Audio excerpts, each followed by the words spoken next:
Space এক্সের CEO Elon মাস্কের উপগ্রহ ভিত্তিক ইন্টারনেট নেটওয়ার্ক স্টারলিংকে নিরাপত্তা ঝুঁকি রয়েছে বলে হোয়াইট হাউসের কয়েকজন বিশেষজ্ঞ বরাত দিয়ে জানিয়েছে আমেরিকার জনপ্রিয় সংবাদপত্র দি ওয়াশিংটন পোস্ট। এমন সময় এই তথ্য প্রকাশিত হয়েছে যখন গত কয়েকদিন ধরে যুক্তরাষ্ট্রের প্রেসিডেন্ট ডোনাল্ড ট্রাম্প এবং ইলন মাস্কের সম্পর্ক তলানিতে এসে ঠেকেছে। ট্রাম্প সরাসরি মাস্কের সঙ্গে সম্পর্ক পূর্ণ প্রতিষ্ঠার বিষয়ে না বলে দিয়েছেন। মাস্কও ট্রাম্পের সমালোচনা আর গোপন তথ্য ফাঁস করে চলেছেন।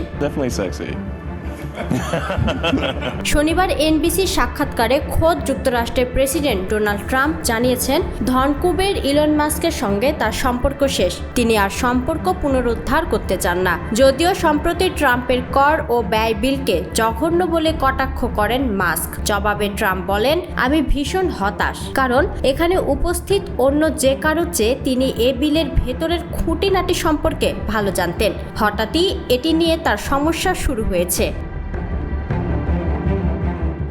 তবে ট্রাম্পের এই দাবিকে মিথ্যা বলে উড়িয়ে দিয়েছেন মাস্ক। ট্রাম্পের এমন বক্তব্যের পর সামাজিক যোগাযোগ মাধ্যম এক্সে মাস্ক একাধিক পোস্ট দিয়েছেন।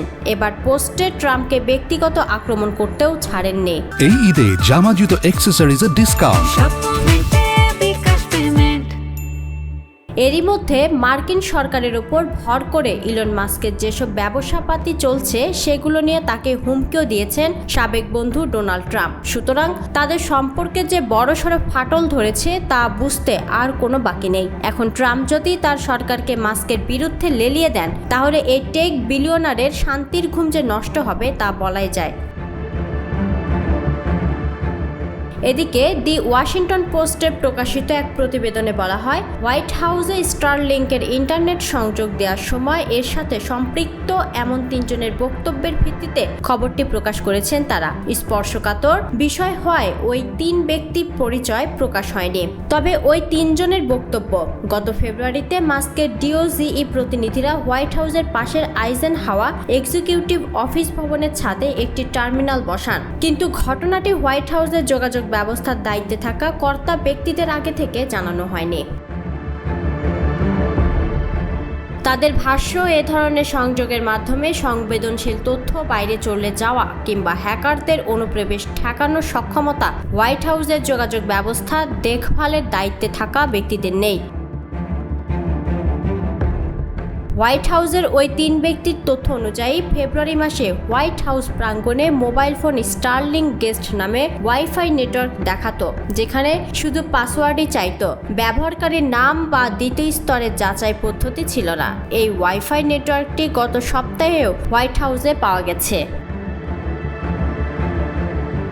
ওই 3 কর্মকর্তার একজন বলেন, কর্মীরা যেসব কম্পিউটারে কাজ করেন সেগুলো কঠোর নিরাপত্তা প্রোগ্রাম লক করা থাকে। বাইরের জগতের সঙ্গে তাদের যে কোনো যোগাযোগও নজরদারিতে রাখা হয়, কিন্তু স্টারলিংকে কিছু লাগে না। এটা আপনাকে এমনভাবে তথ্য পাঠাতে দেয় যেখানে কোনো রেকর্ড বা ট্র্যাকিংয়ের সুযোগ থাকে না। তিনি আরও বলেন, নেটওয়ার্কে হোয়াইট হাউসের আইটি সিস্টেমের জোরালো নিয়ন্ত্রণ থাকে। সবসময় পুরোপুরি ভিপিএন টানালে থাকতে হয়। আপনি ভিপিএনে না থাকলে হোয়াইট হাউসের ডিভাইসগুলো বাইরের ইন্টারনেট সংযোগ কাজ করবে না। ওই 3 জনের আরেকজন বলেন, স্টারলিংকের সংযোগ হোয়াইট হাউসের ডিভাইসগুলোকে বাইরের নেটওয়ার্কে যেতে বাধা দেয় না। এটি নিরাপত্তা ব্যবস্থা বাইপাস করতে সহায়তা করে।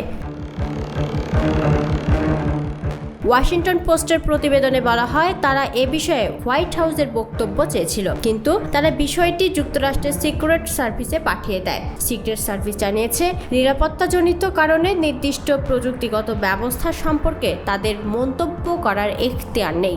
সিক্রেট সার্ভিসের মুখপাত্র অ্যান্টনি গুগলিয়েমলি বলেন, আমরা জানতাম ডিওজিই হোয়াইট হাউসের কমপ্লেক্সে ইন্টারনেট সংযোগ উন্নত করতে যাচ্ছে এবং আমরা এটিকে নিরাপত্তার জন্য হুমকি বিবেচনা করি। এছাড়া এ বিষয়ে স্টারলিংকের সাথে যোগাযোগ করার চেষ্টা করা হয়েছিল বলে দাবি করা হয় ওয়াশিংটন পোস্টের পক্ষ থেকে। তবে স্টারলিংকের তরফ থেকে কোনো সাড়া পাওয়া যায়নি। যদিও ইলন মাস্কের প্রতিষ্ঠানটি বরাবরই বলে আসছে তাদের স্যাটেলাইট সংযোগগুলো হ্যাক করা তুলনামূলক কঠিন।